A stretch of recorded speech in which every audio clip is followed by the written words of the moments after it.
Alguns educadores, quando vem a tese da educação moral apresentada pelo Espiritismo, trabalhando o desenvolvimento potencial do espírito para a sua perfeição, acreditam que essa educação moral vai trabalhar apenas e tão somente o sentimento, as virtudes e assim por diante, a ética, a empatia.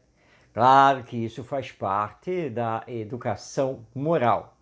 Mas, em verdade, o Espiritismo não deixa de lado o desenvolvimento da inteligência.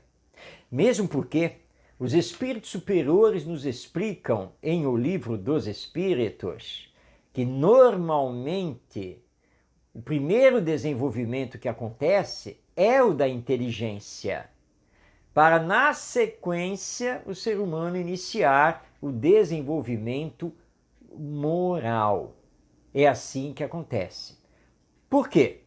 Porque para fazer o desenvolvimento moral, o espírito precisa ser senhor de si mesmo, precisa saber pensar para poder fazer escolhas e assumir as consequências das suas escolhas. Por isso, o desenvolvimento da inteligência é muito importante. Agora, o que aponta o Espiritismo é que precisamos chegar no equilíbrio entre o desenvolvimento da inteligência e o desenvolvimento moral. Ao estudar o Espiritismo, ficamos sabendo que não fomos criados por Deus como somos hoje, porque existe um processo evolutivo do espírito. No início, no ato da criação divina, somos princípio inteligente, dotado de todo o potencial para ser desenvolvido. O princípio inteligente elabora esse desenvolvimento nas primeiras experiências encarnatórias nos mundos primitivos, até que, pouco a pouco, lhe desperte a consciência. Que o filósofo francês René Descartes magistralmente definiu, dizendo: penso, logo existo. Porque chegamos ao nível de consciência de nós mesmos. Embora essa consciência ainda esteja nublada pelas ideias materialistas da vida, que o Espiritismo vem romper e aclarar essa nossa consciência com a ideia espiritualista da vida, nos remetendo à nossa realidade de espíritos imortais presentemente reencarnados. E é fato que todos nós possuímos consciência, temos consciência de nós mesmos. Daí porque o Espiritismo também dá uma grande importância à frase que foi muito trabalhada por Sócrates, esse filósofo da antiga Grécia, quando ele então proclamou para o mundo: conhece-te a ti mesmo, para sabermos quem somos, de onde viemos, o que estamos fazendo aqui e para onde vamos, que o Espiritismo esclarece muito bem. E na medida em que conseguimos adquirir e desenvolver a consciência, nós entramos para o campo do raciocínio. Ou seja, começamos a pensar, e vendo as escolhas que podemos fazer, as alternativas existentes no viver, nós vamos então raciocinar para fazer essas escolhas. Ou seja, usando o raciocínio, nós vamos saber o que nos faz bem, o que não nos faz bem. O que é prioridade, o que não é prioridade.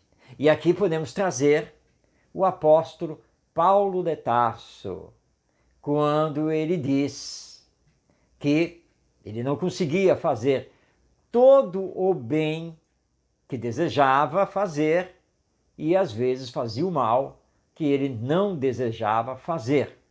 Mas ele pensava sobre isso e sabia que tinha que lutar consigo mesmo para que o bem, em todas as circunstâncias, predominasse. Então é o uso do raciocínio, para nós não fazermos escolhas aleatórias e sem nenhuma base. E é o raciocínio que nos dá a razão. Quando conversamos com alguém e pedimos que ele coloque a mão na consciência, que ele pense, e às vezes até indagamos, mas onde estava a sua razão naquela hora? Nós fazemos uso dessas expressões porque de fato já alcançamos esse nível, esse patamar evolutivo. Temos consciência, sabemos pensar, raciocinar e utilizamos, portanto, a razão. E é aí então que o espírito adquiriu o livre-arbítrio, ou seja, a liberdade consciente de fazer escolhas. Entretanto, é da lei divina que sempre o espírito deve assumir as consequências das suas escolhas, porque essas escolhas foram feitas de forma consciente. Mas você agora está pensando, mas eu conheço muitas pessoas que não têm essa consciência toda, não, que se deixam levar por impulsos, que se deixam levar pelas emoções. Sim, isso é verdade, porque o nível de consciência varia e muito entre nós seres humanos, espíritos reencarnados. Mas não deixamos de ter consciência. E Deus sabe disso. Por isso, nos julga pelas intenções, ou seja, pelo nível maior ou menor de consciência quando fazemos as nossas escolhas. Deus não promulgou a lei de Talião, do olho por olho, dente por dente. Deus é justo e misericordioso. Deus é bondade e amor e quer que todos nós, seus filhos, cheguemos à perfeição. Daí então que com o Espiritismo nós entendemos sim a necessidade de trabalharmos o desenvolvimento da inteligência e que para que o espírito entenda que a inteligência deve promover o bem, não apenas para si mesmo, porque aí nós entramos no egoísmo, mas para todos. Então, a tese da educação moral que o Espiritismo apresenta não descarta o desenvolvimento da inteligência. Pelo contrário, mostra sua importância para que o espírito possa, então, caminhar com segurança na sua moralização e espiritualização. Daí, então, que entendemos com o Espiritismo que a educação deve desenvolver com equilíbrio, com harmonia, tanto a inteligência quanto o sentimento, o cognitivo quanto a moral.